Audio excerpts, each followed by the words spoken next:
Hello friends, Vesara security की page पे आपका स्वागत है। आज मैं आपको प्राइवेट लिमिटेड कंपनी और पब्लिक लिमिटेड कंपनी के बारे में बताने जा रही हूँ।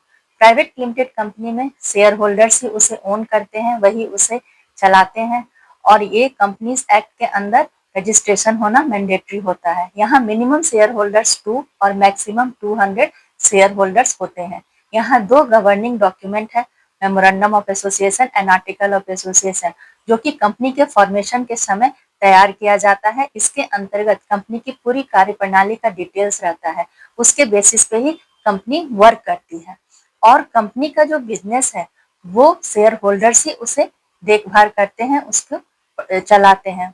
तो मान लीजिए कि अगर 200 शेयर होल्डर्स हैं तो सबके सब डे टू डे इसे बिजनेस को ऑब्जर्व नहीं कर पाएंगे, इसलिए शेयर होल्डर्स के द्वारा बोर्ड ऑफ डायरेक्टर्स अपॉइंट किए जाते हैं और ये 5 to 7 मेंबर्स का होता है और यही कंपनी को चलाते हैं, यही उसके बिजनेस को ऑब्जर्व करते हैं। और यदि कोई इंपॉर्टेंट डिसीजन लेना हुआ तो एनुअल जनरल मीटिंग में शेयर होल्डर्स के द्वारा अप्रूवल लिया जाता है या तो एक्स्ट्रा ऑर्डिनरी जनरल मीटिंग में on the basis of majority.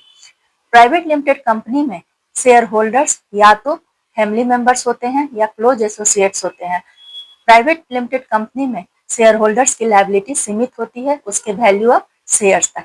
वहीं जो पब्लिक लिमिटेड कंपनी है, यहाँ मेन डिफरेंस ये है कि यहाँ शेयर होल्डर्स आम पब्लिक होते हैं और यहाँ मिनिमम शेयर होल्डर 7 और मैक्सिमम का कोई अपर लिमिट नहीं है।